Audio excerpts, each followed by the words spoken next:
I was at a meeting the other day. In fact, that day I was at lots of meetings, none of them particularly to do with any of this, and certainly, thankfully, not to do with that.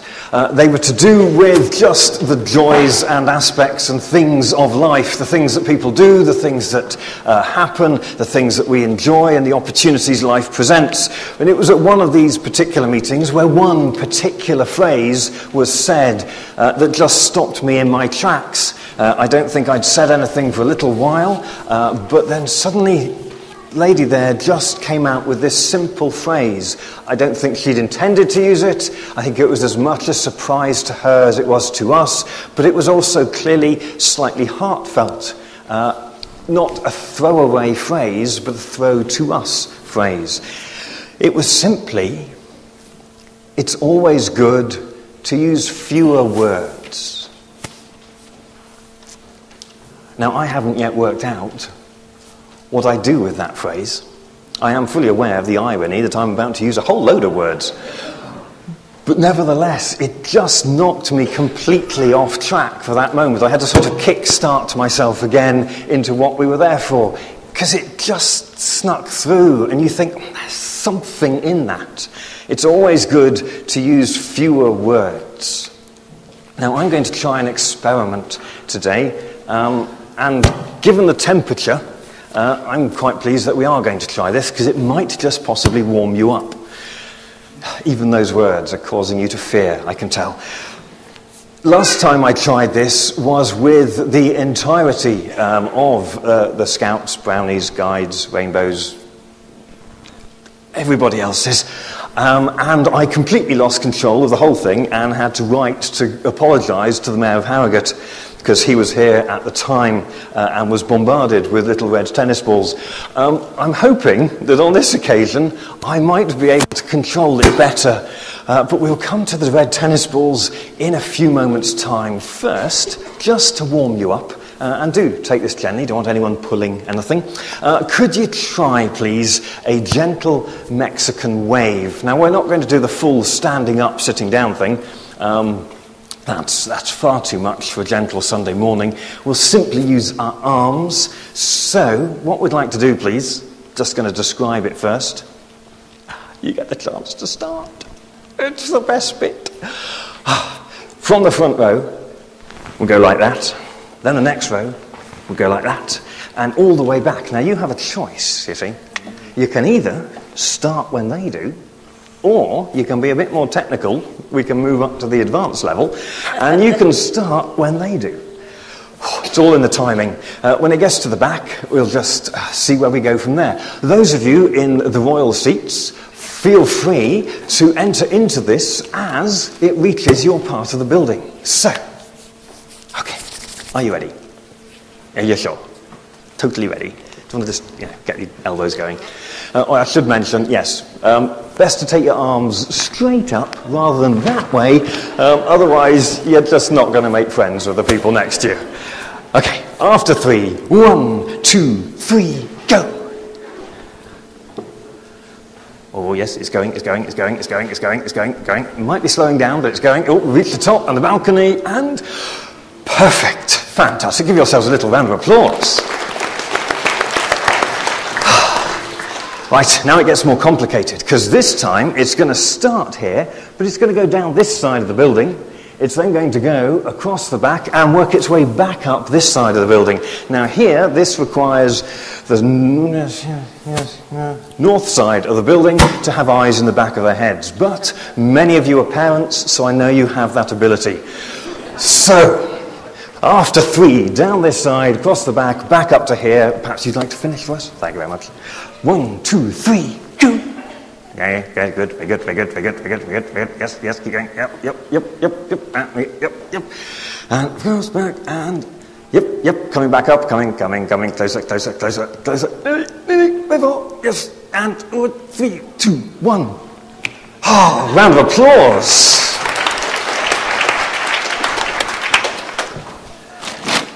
Okay. Now here's the bit where I lost control. It was mildly entertaining. But we're still finding little red tennis balls around the building from that day, and that was about 4 years ago. So, we'd like one of those. Thank you very much. Like one of those. Thank you very much. Thank you very much. I'll come round here. Thank you very much. And thank you very much. Okay. So,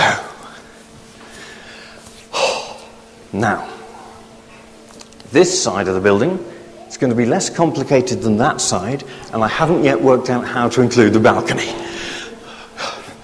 This time, as you do your wave, please pass your ball, perhaps you'd like to demonstrate, over your head or behind your ear to the person behind you. Ready, stay, yeah. And then it'll work its way down the line. If I could borrow that one, thank you, thank you. I'll bring it back in a second. Boing, boing, boing, boing, boing, boing, boing, boing, boing, boing. Once we get to the back row... Oh, hello. Yes, we put our trust mainly in Chris. You fool. I know. It worked last night, I'm going to try it again. Who will receive the red tennis balls and gently throw them across to Rob, who will pass them along the back line, and then they will pass them forwards up this side, boing, boing, boing, boing, boing, boing, boing, boing, until they get to here. I think at this point, he just hold the ball. Yeah. So, now where there are gaps, you're just going to have to be inventive. You've got a human mind. I'm sure this is no problem for you at all. Whether you reach, whether you gently throw, whether you take, I leave it up to you. I wait to be amazed. We have, how many going? 1, 2, 3, 4, 6 balls on their way, so they might weave their way about. Let's see what happens. After 3, are you ready, girls? No pressure, it's all down to you. 1, 2, 3, go. So far, so good. And off they go. Oh, a nice reach there. I feel like a sports commentator. It's a lot harder than you think, commentating. I think we've just invented a new Olympic game of pass the red tennis ball. Oh, we've got a slight delay here, but nice crossover move there between 2 members of those pews. A double-handed pass. You wouldn't have expected to see that so early in the game. Neatly done. Oh, yep, we're going for reach. Yep, yep, it's there, it's being passed. None of the yet reached Chris, I don't think.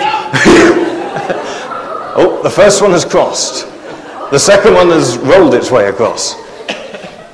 The third one, yep, nice pass. The rugby team would be proud of you.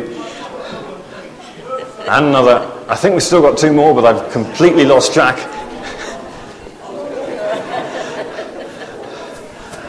Rob proving he can multitask there, both throwing and passing at the same time. How many have we got here at the front? We've received 1, we've received 2, we've received 3, we've received 4, 5, number 6 is on its way. Temptation to just lob it across the building was too much for the brownies and the guides 4 years ago. Oh, definitely give yourselves a round of applause. There we go, thank you very much. Oh, thank you very much. So I knew this clothing was designed for something. I'd like to take those again. 1 each. Okay. The only person who shouldn't yet be feeling any warmer is poor Paul, who hasn't had a chance to take part in any of it. But now your moment has arisen, and would you care to come and assist? Okay. You can do this. Yes, you can. That was with 6 balls. When I bought these, I bought 400. You think I'm joking. We haven't brought all 400, but we have brought more than 6. So, we will start 6, we will let them go a little bit further down, then we'll start another 6, and we will start a number of 6s. How convenient and appropriate for the brownies and the guys, etc. We're talking in 6s. And we will try and let them make their way all the way round. So, Flex, are you ready? If you would care to refuel the front row, after 3, 1, 2, 3, go. The first 6 have gone. The second 6 are being reloaded, and They're on their way. This is a whole new challenge for our serving team. The first ones are already making their way to the back of the south side, and yep, it has been thrown across the room successfully.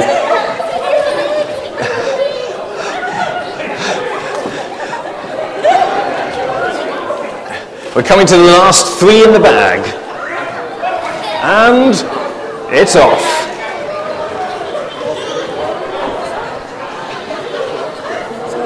It's making its way back up. How many do we have? We have 1, 2, 3, 4.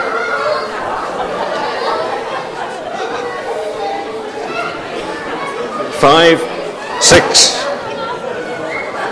7, 8, 9, 10, 11, Just in case you get 12, 13,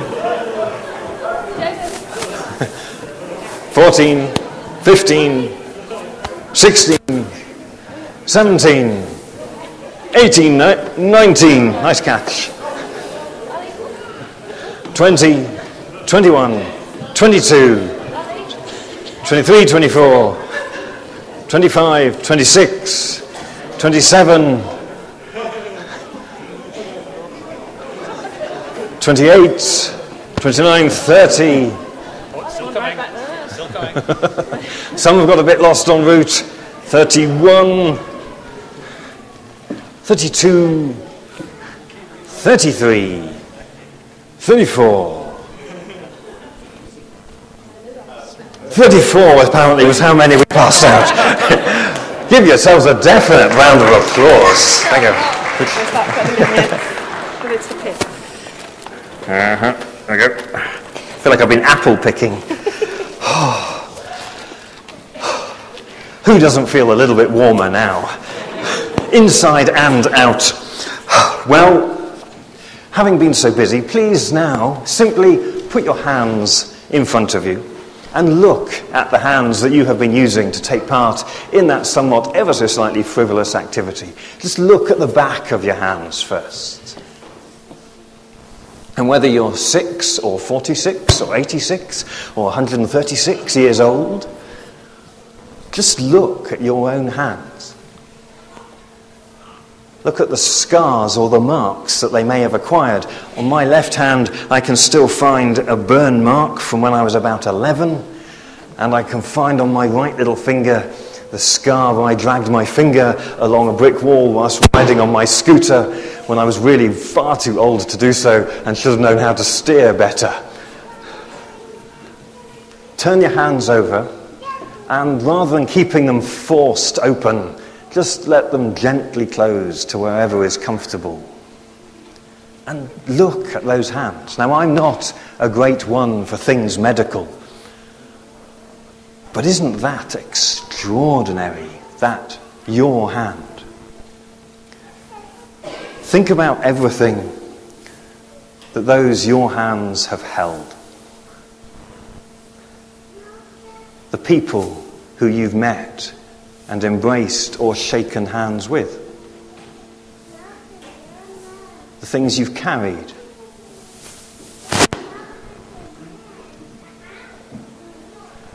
Hands to receive and to welcome. Hands to do all the things of daily task.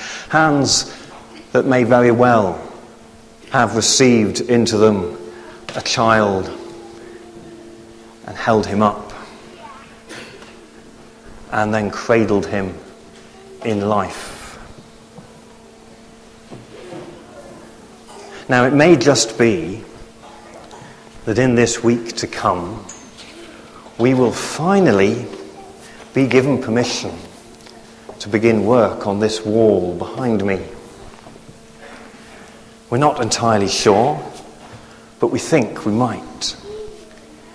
If we do, then it's possible that within 10 days or 2 weeks after that, they'll be able to start work. And the work will probably last for 3 months or so. And we've learned that during that time, we will have to vacate this space. It is going to be too dangerous too messy, and in truth, without sounding overly dramatic, too toxic to be in here, because the lime mortar dust will float around in the air for all too long for us to simply come in and vacuum the pews week by week. We have been offered, and we have arranged to use, Constance Green Hall across at St Aidan's School for all our Sunday worship for most of the time that we will not be able to be in here. We will arrange lifts for those for whom that journey is somewhat uncomfortable and unhelpful, and we will make very good use of the little red bus and those who drive it for us.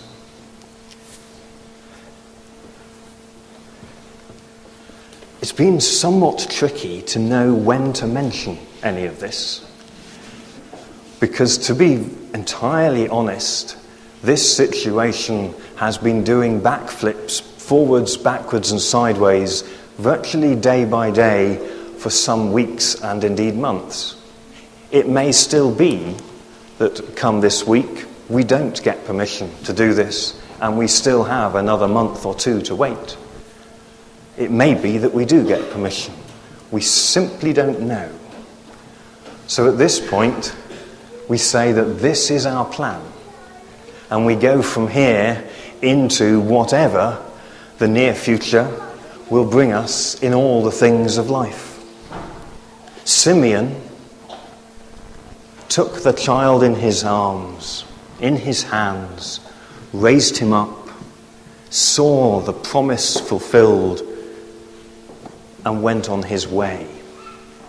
Anna too received the presence of this child. She praised God and she went on her way. Mary and Joseph and their child Jesus went on their way, and they grew through all the things that life brings, through all the activities of each day of our life. We receive that same promise.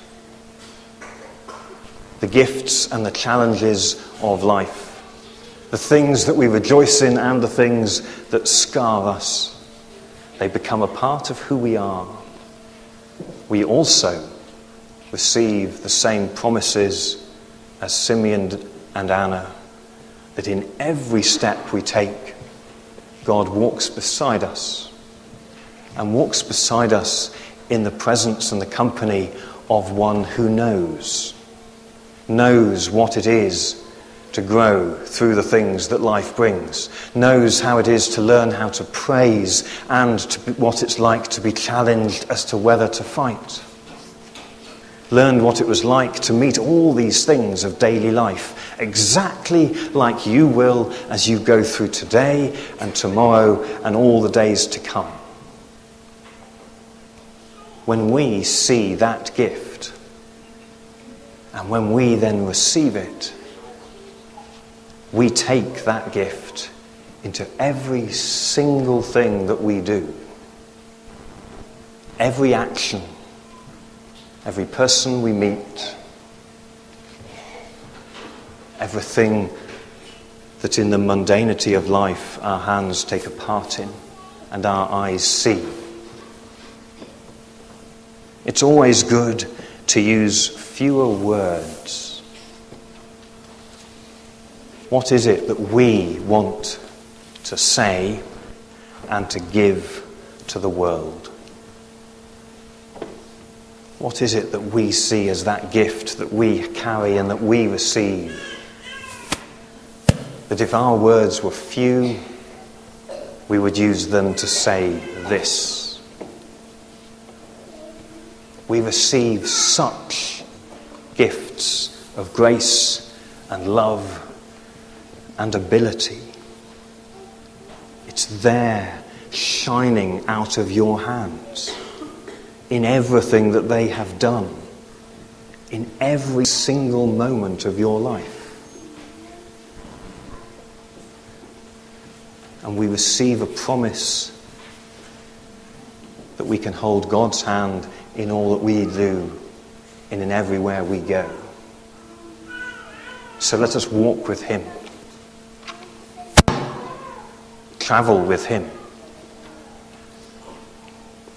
and let ourselves together and alone carry the gifts we receive from him into all the world he has given us to share. Because we receive his promise even when he says nothing at all. We receive his promise simply by opening our eyes, our hands, our hearts and minds, and realizing the glory in which we live and in which we may share with one another. So thank you for such gifts of grace. Thank you for this celebration and gathering. Thank you for taking part in what was seemingly just either a frivolous activity or something to get the blood vaguely warm in your veins. Thank you for everything that you give to me and this world. Let us do it all in the light of Christ. Amen.